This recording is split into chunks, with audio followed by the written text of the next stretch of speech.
이제 계속해서 이제 로마서 말씀을 보는데 이제 이번 주하고 다음 주까지가 이제 로마서 말씀이 다 끝나게 되는데요. 근데 그동안에 우리가 1장부터 11장까지의 내용을 이렇게 요약해 보면요. 이제 예수님께서 말씀하신 그 믿음. 그래서 바울은 그 누구보다도 예수님을 빛으로 만났기 때문에 그 믿음에 대한 그러한 간절함이 어느 누구보다도 아마 절실했을 거예요. 그래서 아마도 그가 전하는 복음이 오늘날까지 우리의 마음을 이렇게 울리고 있지 않는가 생각이 됩니다. 사실 로마서에 썼던 그러한 모든 기록은 당시에 이제 로마 교회에 전했던 그러한 편지이지만 일차적으로는 바울 자신이 정말 뼛속 깊이 느꼈던 그러한 은혜였기 때문에 그러한 고백의 글이 써져 있지 않는가. 그래서 그가 요약한 것은 이것입니다. 하나님의 의 복음을 우리가 듣고 믿어야 한다는 거예요. 왜냐하면 우리는 오직 예수 그리스도를 믿는 믿음으로만 구원을 받기 때문이라는 것이었어요.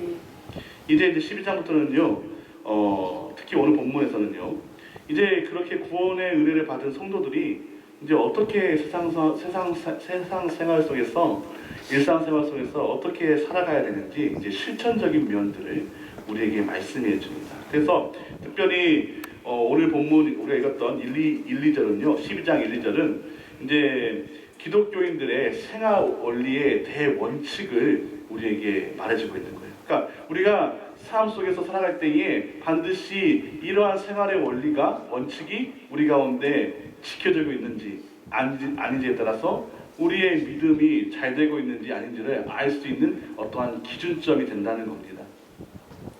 그렇다면 오늘 본문에 보니까요, 바울은 1절 말씀에 먼저 사람들에게 권면하기 전에, 사람들에게 위로의 말을 전하기 전에 이렇게 말합니다. 하나님의 모든 자비하심으로 내가 권합니다.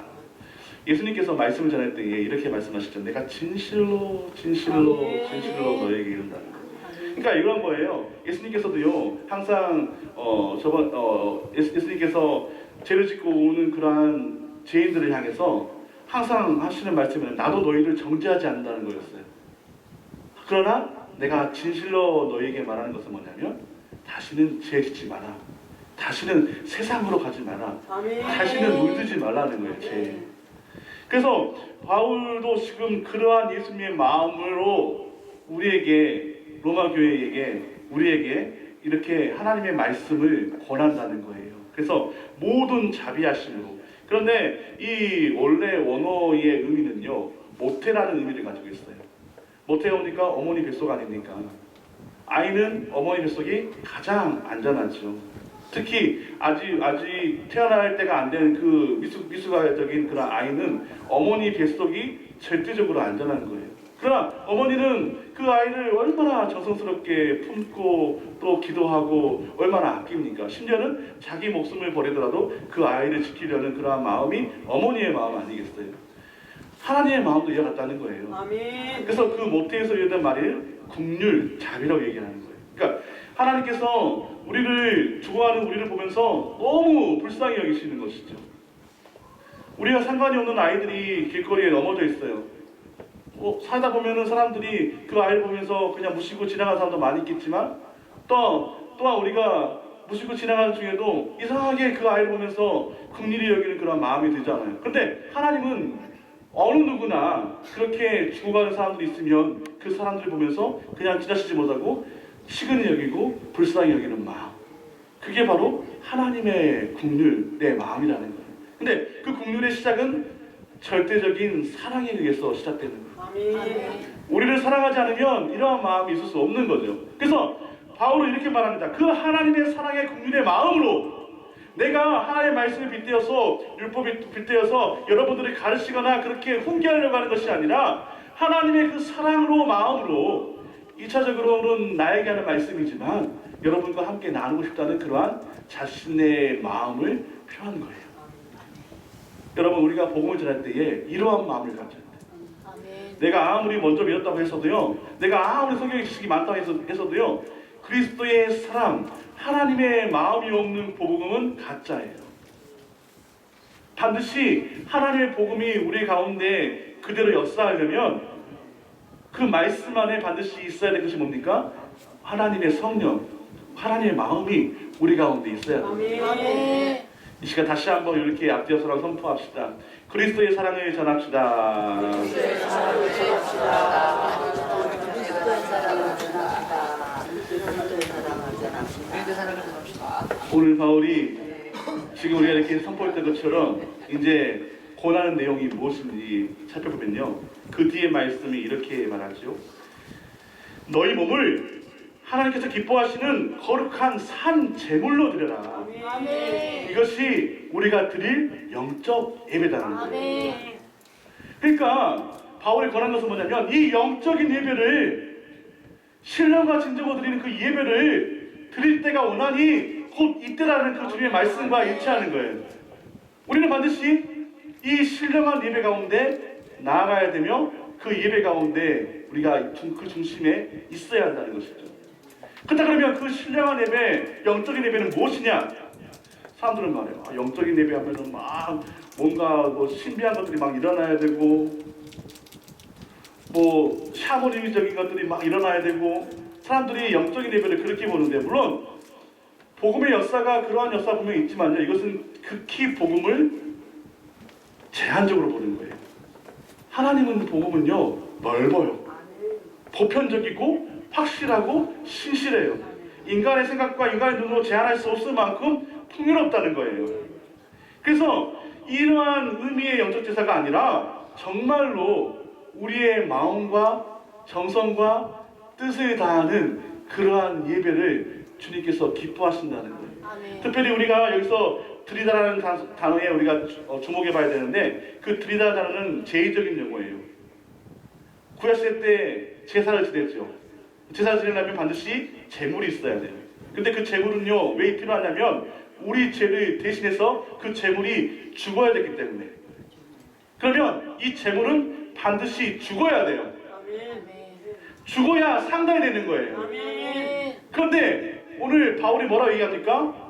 제물이 아니라 우리의 몸을 제물같이 하나님께 드리라는 거예요. 아멘. 우리의 육체, 우리의 마음과 우리의 몸과 모든 것들을 하나님께 드리라는 거예요. 물론 여기서 말하는 몸은 소마, 1차적으로는 육체적인 것을 의미하는데, 그러나 오늘 본문 말씀을 우리가 읽어보면은 육적인 것뿐만 아니라 그 마음적인 것, 즉 전 인간적인 의지를 우리에게 요구하는 거예요. 그러니까 하나님은요 우리의 마음만 요구한 것도 아니고요, 우리의 행동도 요구하시는 거예요. 아멘. 이것이 바로 우리가 드릴 제물인데, 더 놀라운 것은 여기에 바울이, 왜냐하면 만약에 이렇게 되면요, 하나님은 우리를 뭐 인신을 드리려고 하는 것인가? 과거에 하나님을 오해한 사람들이 있었어요.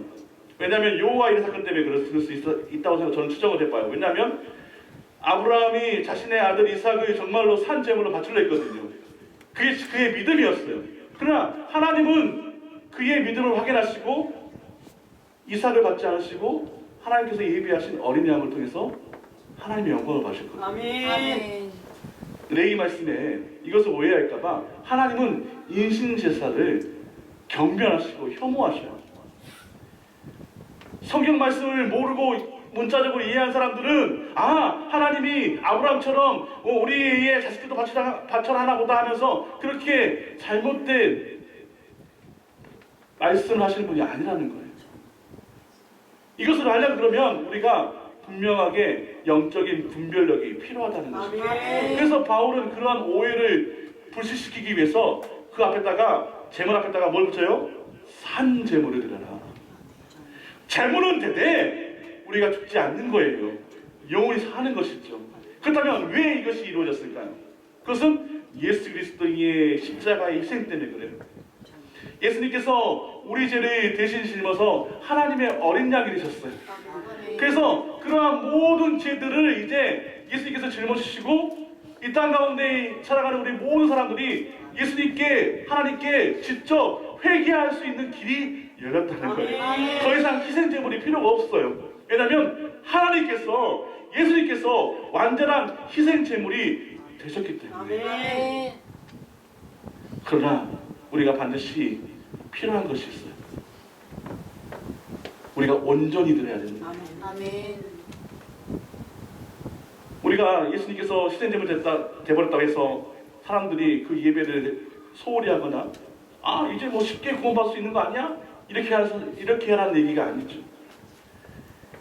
시대가 악하기 때문에 이 시대는 할 수만 있으면 마귀 사단이 우는 사자처럼 믿는 사람, 신실한 사람도 삼키려는 시대예요. 어떻게든 간에 하나님께 가지 못하고 죄짓게 하기 위해서 얼마나 우리를 공격하는지 몰라요. 그래서 우리 주님께서 우리는 여러분들이 느끼시겠지만 또 느끼지 못할 때에도 항상 우리 주님은 우리를 위해서 중보기도하고 계셔요. 우리의 영혼이 세상에 물들지 않게 하고. 아멘. 그래서 바울은 그 뒤에 이렇게 말합니다. 우리가 이렇게 영적 예배를 드릴 수 있는 분명한 기준이 있는데 우리가 반드시 세상에 물들면 안 된다는 거예요.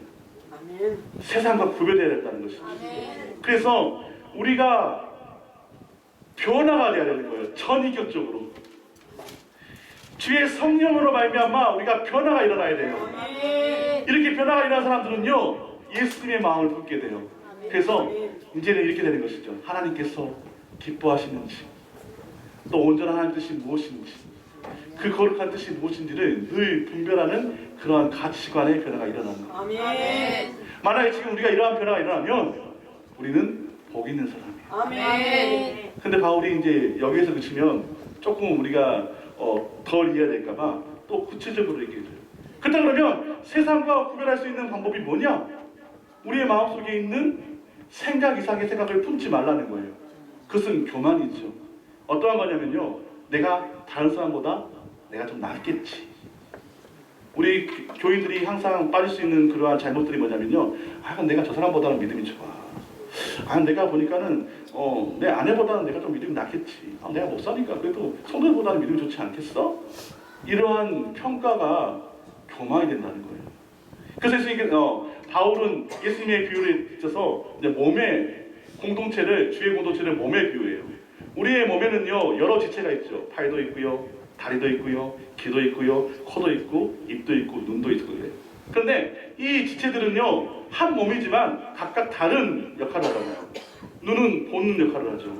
코는 마시는 냄새를 맡게 하고, 입은 마시는 것을 먹게 하는 거예요. 또한 팔다리는 그런 것들을 이제 행동으로 옮길 수 있게 도와주는 거 아니에요. 그런데 내 눈이 팔은 필요 없어. 팔 저기 치워버려. 나만 눈만 있으면 돼. 이렇게 잘난 척을 했어요. 그러면 팔이 없어지면 어떻게 됩니까? 장애인이죠, 장애인. 또 눈이 없으면 장애인인 거예요. 코도 없으면 장애인인 것이고요. 이게 뭐냐면은 우리는 이 한 몸지의 지체가 돼야 온전한 그러한 행복을 누릴 수 있다는 거예요. 주의 교회도 마찬가지예요. 하나님께서 이 교회를요 예수 그리스도를 통해서 이제 교인들이 한 지체가 되게 하셨어요. 예수님 몸 안에 우리는 한 지체가 되는 거예요. 어떠한 사람은 팔에 기능을 하는 사람, 어떠한 사람은 다리에 기능하는 사람, 어떠한 사람은 눈에 기능하는 사람. 이것은 오늘 본문 말씀에 나와 있는 내용입니다. 그래서 은사라고 얘기를 합니다. 교회 안에는 다양한 은사를 가진 사람들이 있다는 거예요. 그렇기 때문에 기능이 다 다르다는 것이죠. 어떠한 사람은 예언의 은사, 그 사람은 이제 말씀을 전하는 사람들을 의미하는 거고요. 또한 어떠한 사람은 섬기는 은사, 어떠한 사람은 구제의 은사, 어떠한 사람은 다스림의 은사, 어떠한 사람들은 위로의 은사, 어떠한 사람들은 긍휼을 베푸는 은사. 그러나 이 은사 중에 가장 중요한 것이 뭐예요? 서로 잘했다고 하면 안 되는 거예요. 그 중심이 예수 그리스도라는 것이죠. 그러면 그 중심에 가장 나타나는 게 뭡니까? 그리스도의 사랑이에요. 사랑. 아멘. 내가 말씀을 전할 때도 사랑이 있어야 돼요. 아멘. 사랑이 없는 말씀은 거짓이죠. 사랑은 거짓이 없나니 선으로 악을 이기라고 바울은 아멘. 마찬가지로 섬기는 일도 사랑이 없으면 거짓이고 위선이에요. 긍휼을 베푸는 일도 그리스도의 사랑이 없으면 거짓이고 위선인 거예요. 그렇기 때문에 모든 기준에 이 형제 후에 사랑이 반드시 전제돼야 함을 바울에게 말해주셨어요. 이것이 바로 세상에 물들지 않고 우리가 예수님처럼 거룩하게 변화될 수 있는 그러한 믿음의 사람의 모습이고 그러한 생활의 원리라는 것이죠. 그래서 이것도 좀 부족해서 더 이제 구체적으로 얘기해요. 예수님께서 원수를 사랑하라는 거예요. 그렇다면 왜 원수를 사랑하라 했을까요, 여러분? 왜냐면요, 우리는 다 하나님께서 지으신 피조물들이에요. 그런데 안타깝게 아담 이후에 모든 사람들은요, 아담이 번제한 이후에 모든 사람들은 이 마음에 죄를 그대로 가지고 태어났어요. 그래서 아기들도요, 마음에 태어난 순간 이미 모르겠어요. 잉태한 순간 이미 죄를 가지고 태어난 거예요. 사람은 죄의 속성이 있어요. 그게 뭐냐면 다른 사람보다 나만 잘 되면 돼라는 그런 이기심이 늘 있거든요. 아무리 착한 애들도요 그러한 이기심은 가지고 있어요. 그런데 이것을 해결하지 못하면 그것이 또한 죄가 되는 거예요. 근데 왜 원수를 사랑했을까? 이제 우리는 세상적인 법은요, 눈에는 눈, 이에는 이, 그렇잖아요? 뺨을 때리면 가서 나 때리면 되는 거야. 왜냐면 때렸으니까 정당한 거 아니에요. 그런데 예수님이 이렇게 말해요. 그 뺨 때리는 것을 나한테 맡기라는 거예요. 심판하신 이는 하나님이라는 거예요. 아멘. 그래서 뺨을 때리지 말고 죄를 짓지 말라는 거예요. 그래서 이렇게 말합니다. 원수가 줄이거든 먹이고 목마르거든 마시게 해라. 이게 뭡니까? 끊임없이 선을 베풀어라는 것이죠. 아멘. 그런데 이렇게 할 때에 결국은 그 원수가요, 네 머리 위에 숯불을 얹는 것이 될 것이다. 그렇게 했는데도 그 사람이 박해를 멈추지 않고 그렇게 했는데도 그 사랑을 몰라주면 결국은 그 사람은 하나님의 임박한 진노에 심판을 받는다는 거예요. 왜요? 죄의 결과는 사망이거든요. 그렇기 때문에 만약에 내가 그것을 이기지 못하고 다른 사람의 뺨을 때려버리면 저도 그 사람과 똑같은 사람이 되는 거죠. 하나님 앞에 죄를 짓는 거예요. 그래서 하나님은 우리의 영혼을 살리시기 위해서 원수를 사랑하라 하는 거예요. 아멘. 세상을 갈수록요 더욱더 경쟁사회잖아요. 나이 때부터 우리는 경쟁사회예요. 아이들도요 다른 아이들보다 공부를 더 잘해야 더 좋은 대학 갈 수 있어요. 그러면 더 좋은 대학 가는 게 이유가 뭡니까? 더 남들보다 잘 살려고 그런 거 아니에요. 어찌 보면은 우리 사회는요 이미 이러한 경쟁사회 구도가 너무 정당화되어 버린 거예요. 근데 하나님께서는요, 하나님의 원리는요, 물론 열심히 노력한 만큼의 대가가 나쁘다는 것은 절대 아니고요. 하나님께서는요, 모든 사람들이 행복하기를 원하십니다. 우리가 수고도 안 해도, 길쌈도 안 해도, 우리 하나님은 다 우리의 필요한 것들을 먹이시고, 살리시고, 입히신다는 거예요. 아멘. 그래서 우리가 해야 될 것은 뭡니까? 하나님의 마음을 가지고 형제를 사랑하고 이웃을 사랑하는 거예요. 사랑하는 여러분, 이제 말씀을 정리하면 바울은 오늘 이렇게 영적인 예배를 드릴 수 있는 그러한 믿음의 사람이 되어야 된다는 것을 우리에게 말씀해주고 있는데 반드시 우리가 해야 될 것이 뭐냐면 세상에 물들면 안 된다는 거예요. 아멘. 왜냐하면 세상으로 돌아가 버리면 우리도 똑같은 죄인이 되기 때문에. 우리 다시 한번 이렇게 선포합시다. 세상에 물들지 않으면 행복이 보입니다. 세상에 물들지 않으면 행복이 보인다. 행복이 보인다. 오늘 뭐 이렇게 말씀을 정리를 다 해버려가지고 다 끝났지만 그래도 우리가 세 가지 대지가 남아있으니까 그 대지를 통해서 좀 더 우리가 구체적으로 좀 예시를 나눠볼게요. 그렇다면 세상에 묻지 않기 위해서 우리는 어떻게 해야 될까? 우리 1절 말씀 한번 읽어봅시다. 1절 시작. 그러므로 형제들아 내가 하나님의 모든 저지하시고 너희를 보여보니 너희의 몸을 하나님이 기뻐하시는 거룩한 산물로 드리라. 이는 너희가 드릴 영적 예배니라. 아멘. 우리가 반드시 영적 예배를 드려야 돼요. 우리 교회의 표가 뭡니까? 주님께 드리는 마음의 예배. 아멘. 우리 하나님은 우리의 마음이 드러나는 예배를 기뻐하셔요. 아멘. 오늘 바울도요 분명히 거룩한 산 제물로 드려라. 누구를요? 나를, 여러분을 하나님께 드려라는 거예요.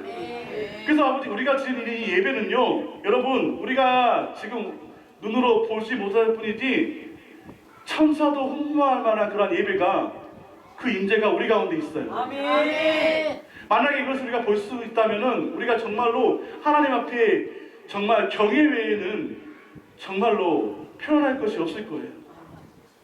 그래서 우리는 영적 예배를 드리면 어떻게 드려야 될까요? 우리의 마음과 정성을 다 드려야 돼요. 아멘. 그렇다고 그러면 여러분 예배에 오실 때 여러분 어떻게 오십니까? 어떠한 사람들은 세상에 그런 모든 질고를 짊어지고 오는 분도 있어요. 힘겹게 일주일 동안 살아가는데 돈을 벌다 보니까는 남한테 정말로 아쉬운 소리도 해야 되고 심지어는 어떠한 물건을 이렇게 가져가라고 얘기했는데 또 그 물건을 안 줬다고 하면서 쌍욕을 듣고 뭐 침세까지 받는 사람들도 있었다고 하더라고요. 정말 치열하게 살아갑니다. 어떠한 분들은 정말로 자기가 해야 될 일이지만 또 그 일을 또 못했다고 또 상관에게 또 고통도 받는 사람도 있을 테시고, 또 어떠한 분들은 가게를 하고 계시는데 손님이 하나도 없어요. 제발 손님 하나 있으면 좋겠는데 7시가 돼도 저녁 7시가 돼도 손님이 한 명도 오지 않는 거예요. 그러한 무거운 마음을 가지고 교회에 나오죠. 또 어떠한 분들은 내가 몰랐는데 건강에 이상이 생긴 거예요. 의사가 말하니까 좀 중병에 걸린 거죠. 그렇다 그러면은 그러한 마음을 가지고 교회에 나오는 거예요. 근데 여러분, 그러한 가운데서도 우리가 교회에 나오는 것은 뭐냐면, 아까 우리 영상에서 예수님께서 사람들을 부르시잖아요. 누구든지 예수님께서 문 밖에서 두드린다고 말씀하시잖아요. 그 문을 연 것이거든요. 아멘. 그러면요 여러분, 그렇게 열고 우리가 예배 왔다 그러면 어떠한 예배를 드려야겠어요? 하나님께서 받으실 예배를 드려야 될 거 아니에요. 아멘. 지금 바울은요 영적인 예배를 그러한 예배라는 거예요. 우리가 예배를 너무 쉽게 생각하거나 너무 가벼이 여기서는 안 된다는 거예요. 우리가 왜 찬양을 합니까? 우리가 왜 헌금을 드립니까? 우리가 왜 기도를 하고 우리가 주일날 이렇게 나와서 하나님을 경배합니까? 그 경배 대상이신 그 하나님을 높여드리기 위함 아닙니까? 아멘. 그런데 우리가 그렇게 말씀하시면 그 말씀을 알면서도 가장 정말로 열심히 정성을 다해서 찬양도 해야 되고 열심히 기도도 해야 되고 그냥 예배에 그냥 예배를 그냥 구경한 것이 아니라 예배에 참여한다는 것을 알면서도 불구하고 내 육신이 연약해서 다른 생각할 때도 많고, 그러나 이러한 모든 것들이 결국은요 우리한테 손해라는 거예요. 하나님은 지금 우리가 정말로 마음으로 드리는 그러한 예배를 받으신다. 아멘. 아멘. 이것이 바로 영적인 예배예요. 아멘. 여러분, 이 말씀을 듣고 우리가 어떻게 마음으로 드려야 할까요?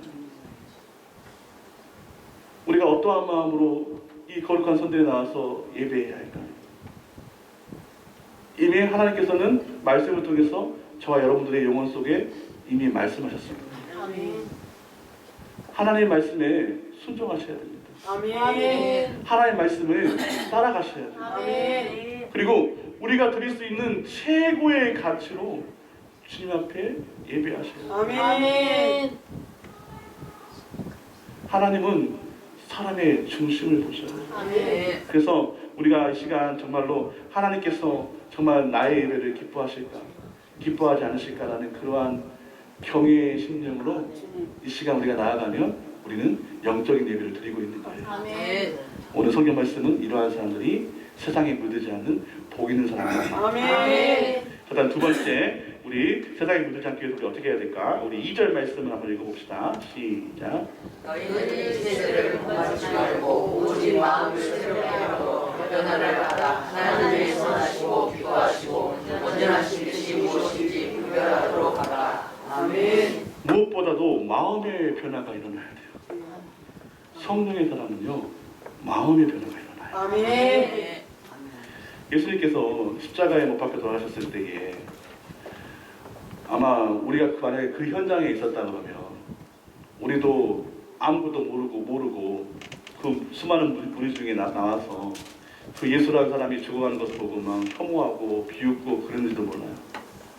그런데 그 죽음의 현장에서 만약에 예수님께서 그렇게 혐오하는 군중들 속에서도 뭐 진짜로 그렇게 너무 사람들이 막 그 한 사람을 막 비난하고 정죄하면 할 말을 잃어버릴 수 있잖아요. 그렇죠? 차라리 그냥 욕을 안 하는 것도 어쩌면 선행이에요. 그런데 그 수많은 군중들이 그렇게 예수님을 조롱하고 욕하고 그 십자가 위에서 이제 곧 죽을 텐데 그것도 막 불쌍히 여기지 않고 사람들이 그렇게 정죄를 쏟아부는 그 상황에서 예수님께서 하늘으로 이렇게 말하잖아요. 저들의 죄를 저들에게 돌리지 말라는 거였어요. 저들이 지금 무슨 짓을 하는지 잘 모른다. 하나님 저들을 용서해달라는 거예요. 여러분, 만약에 그러한 말을 우리가 그 현장에서 들었다면 어떠한 마음이 들었을까요?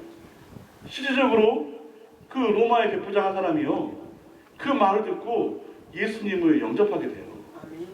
왜냐하면요, 아, 저 사람이면, 정말 저런 사람이면 정말 하나님의 아들이겠구나라는 거였어요. 아멘. 만약 예수님이 그 십자가에서 하나님 저들을 벌하여 주소서 이렇게 얘기했다 그러면 아마 오늘날의 십자가의 복음은 땅에 떨어졌을 거예요. 그러나 예수님께서 그 상황에서도 진실로 진실로 진실로 너희에게 이르노니 그 말이 말뿐이 아닌 진심이었다는 것이 드러났잖아요. 아멘. 마찬가지입니다. 예수님의 제자들도요 마찬가지였어요. 마음의 그 변화가 일어나기 전에 예수님의 제자들은요 연약했어요. 물론 예수님을 만나고 세례를 받고 또 예수님을 영접했을 때 그들의 마음이 변화됐죠. 근데 이 마음의 변화가 지속적이어야 되는 거예요. 예수님을 함께 했을 때는 예수님을 전체적으로 의지했을 거 아닙니까? 그러나 그들이 예수님의 복음을 명확히 이해하지 못했어요. 즉 분별하지 못했다는 거예요. 그 결과 어떻게 됩니까? 예수님께서 십자가에 못 박혀 돌아가셨을 때 사람들이 다 도망가 버려요. 왜냐하면 그들은 예루살렘 갔을 때 예수님께서 드디어 이제 우리를 해방시키는 그러한 다윗과 같은 그 위대한 용사가 되겠다 하면서 얼마나 예수님을 기대했는지 몰라요. 그래서 심지어는 그 세베대의 그 엄마들은 치맛바람을 일으키면서 우리 아들 오른쪽에 우리 아들 왼쪽에 세워주세요 하고 이렇게 얘기하잖아요. 그게 뭡니까? 그들이 예수님께서 지하시는 그 복음을 명확하게 이해하지 못했어요. 최근에 예수 그리스도에 관한 영화를 봤는데요. 제사장 니고데모가 예수님의 소식을 듣고 밤에 몰래 찾아옵니다. 그런데 니고데모도요. 예수님께서 이 땅 가운데 오심을 정치적으로만 이해하는 거예요. 그렇게 율법을 잘 아는 사람이, 성경 말씀을 잘 아는 사람. 그러니까 다윗처럼 그러한 이스라엘을 해방시켜줄 그러한 한 나라의 군주로만 보고 있었던 거예요. 예수님께서 이렇게 한탄하시는 이렇게 질책을 해요. 어떻게 이스라엘에서 그렇게 말씀을 많이 하는 너도 그걸 모르느냐. 나는 너희들이 기대하는 그러한 모습이 아니라 온 세계를 구원하기 위해서 너희를 죄에서 구원하기 위해서 내가 이 땅 가운데 왔다는 거예요. 아멘. 사랑하는 여러분, 이제 우리는 변화되어야 됩니다. 물론 우리가 전에 변화되었다 하더라도요, 다시금 오늘 말씀이 여러분들의 말씀이 되면 다시금 오직 우리의 마음이 새롭게 변화되어야 돼요. 아멘. 그리고 지금 주님께서 보시는 그러한 마음의 변화를 통해서 하나님께서 우리를 기뻐하시겠는가? 내가 정말로 온전히 주님을 예배하고 있는가? 내가 정말로 거룩하신 하나님 앞에 나갈 수 있는 그러한 모습이 되어 있는가를, 그러한 가치관을 가지고 우리가 살아가야 한다. 아멘. 지금 이러한 마음으로 우리의 삶이 변화되고 있다면 우리는 세상에 물들지 않는 복 있는 사람이 되겠습니다. 아멘. 일단 마지막으로 세상에 물들지 않기 위해서 우리 어떻게 해야 되는지 다시 한번 2절 말씀 다시 한번 읽어봅시다. 시작. 너희는 이 세대를 본받지 말고 오직 마음을 새롭게 함으로 변화를 받아 하나님의 선하시고 기뻐하시고 온전하신 뜻이 무엇인지 분별하도록 하라. 여러분, 우리가 마음을 새롭게 했다면요, 우리가 늘 하나님의 말씀 가운데 분별하는 그러한 마음이 있어야 돼요. 아멘. 하나님의 말씀이 우리를 분별케 하십니다. 아멘. 그러기에 우리가 말씀을 듣는 그 자리를 정말 소홀히 여기서는 안 돼요. 아멘. 여러분, 일주일에 한 번 드는 이 예배가 과연 우리를 얼마나 변화시킬 수 있을까요? 그러나 그 기준은 여러분들에게 있어요. 여러분들이 그 말씀을 가지고 매일 살아가는 그 삶의 예배에 나가는 사람들은 그만큼 예수님과 가까이 있는 사람이 되는 것이고, 만약에 그렇게 살지 못하면 우리는 또한 예수님과 멀어진 삶을 살고 다시 제자리 걸음을 하는 거예요. 하나님의 귀한 말씀을 듣고 일요일만 변화되는 그런 썬데이 크리스찬이 되겠습니까? 아니면 여러분들이 매일 하나님의 말씀 가운데 나아가서 에브리 크리스찬이 되겠습니까? 그의 선택은 여러분들 가운데 있는 거예요. 아멘. 그것을 분별할 수 있어야 되는 거예요. 오늘 그 분별에 대해서 바울은 이렇게 또 설명을 합니다. 내 원수가 줄이거든 먹이고 목마르거든 마시게 해라. 그리함으로 내게 숯불을 그 머리에 쌓아놓으리라. 이것은 아까 전에 원수를 사랑하라는 그런 말이잖아요. 예수님의 사랑을 우리 마음 가운데 실천하고 그 예수님의 그 긍휼의 사랑이 우리 마음 가운데 있을 때 우리가 세상에 물들지 않고 영적인 예배 드릴 수 있는 그러한 믿음의 길로 갈 수 있다는 거잖아요. 그런데요, 우리가 이것 또한 분별해야 되는 거예요. 우리는요, 끊임없이 죄와 싸울 수밖에 없어요. 죽을 때까지 싸워야 될 거예요. 심지어는요, 우리가 원수로 얘기하면요, 나하고 상관이 없는 그 밖에 나의 지역이 아니라 나의 지역 외에 있을 거라 생각하는데 가장 가까운 이웃이 때로는 원수가 될 수 있어요. 가정에서, 직장에서, 교회에서, 심지어는 부부관계에도 원수가 될 수 있어요. 그런데 이러한 비참한 인생의 그러한 굴레에서 이길 수 있는 유일한 방법은요, 내가 하나님의 말씀에 순종하는 거예요. 아멘. 오늘 분별하라고 얘기하잖아요. 원수가 줄이거든 먹여줘라. 아멘. 원수가 목마르거든 그들을 마시게 해줘. 아멘. 그런데 그렇게 하면서도 너희를 계속 박해해도 결국은 그것이 너희에게 선이 된다는 거였어요. 바울은. 왜냐하면 하나님께서 그 모든 것들을 하나님의 때에 정죄하신다는 거예요. 그러나 먼저 우리가 정죄를 해버리면 우리는 똑같은 죄인이 되는 거예요. 죄인이 되면 어떻게 됩니까? 세상으로 나도 모르게 가버리는 것이죠. 그러면 우리의 믿음이 예수님께 한 천보 앞으로 갔다가 다시 천보대로 가는 거예요, 여러분. 좀 더 성숙한 신앙이 되려면 반드시 하나님의 말씀에 순종하는 사람. 물론 여러분 원수를 사랑하라고 말하고 저도 이렇게 말을 하지만 저도 솔직히 다 감당하지 못할 말이에요. 주의 성령이 아니고서는 할 수가 없어요. 아멘. 그러나 복 있는 사람은 분별하는 거예요. 아멘. 그렇게 살아가려고 끊임없이 깨어 기도하는 거예요. 아멘. 노력하고 실천하는 거예요. 아멘. 그럴 때 우리 하나님께서 우리 가운데 임하신 그 성령의 역사를 경험하다 보면 우리도 성경에 나와있는 그러한 성경의 위인들처럼 성령의 내적 증거가 생겨서 지난날에 하지 못했는데 내가 하나님의 말씀을 통해서 분별하는 그런 삶을 살다 보니까 나도 점점 하나님을 닮아가는 삶을 사는 것이죠. 아멘. 이러한 삶이 우리가 세상에서 물들지 않을 수 있는 가장 유일한 방법이에요. 아멘. 사랑하는 여러분, 지금 우리가 이러한 그리스도 예수 때문에 그 예수의 말씀으로 분별하는 삶을 살고 있다면 우리는 복 있는 사람이에요. 아멘. 이제 말씀을 마무리하겠습니다. 예수님은요, 우리가 세상에 물들지 않게 하기 위해서 3년여 동안을 공생의 기간에 수많은 사람들을 만났어요. 그런데 예수님께서 만나신 사람들의 가장 큰 특징이 뭔지 아십니까? 죄인들을 만났어요. 그런데 그렇다 그러면 당시 이제 교회의 중심에는 바리새인과 사두개인들, 흔히 말하는 교회에서 제일 잘 믿는다는 사람들 아니에요. 근데 그 사람들은 주님을 안 만났다고 얘기를 하는데 그 사람들도 만나러 오신 거예요. 왜냐하면 그 사람들도 똑같은 죄인이기 때문에. 근데 그들이 이해하지 못한 것은 나는 다른 사람들과 달라. 결국은 오늘 바울이 말했던, 바울을 통해서 전했던 그 하나님의 말씀 아닙니까? 그 이상의 생각을 품지 말라는 거잖아요. 만약에 내가 그 이상의 생각을 품는 그 교만이 있으면 하나님과 가까이 수 없는 거거든요. 아무리 내가 목사라도요, 아무리 여러분들이 정말 신실한 성도라도요, 우리의 마음 가운데 하나님보다 더 높은 그런 교만, 내가 하나님보다 높아지고자 하는 그런 마음이 우리의 마음 가운데 생각이 드는 순간 우리는 하나님과 멀어지게 되는 거예요. 더 이상 성령의 사람이 아니에요. 그때는 정말로 우리가 이것을 깨닫고 혹시나 내가 지금 그러한 모습이 내 마음 가운데 보인다면 회개하셔야 돼요.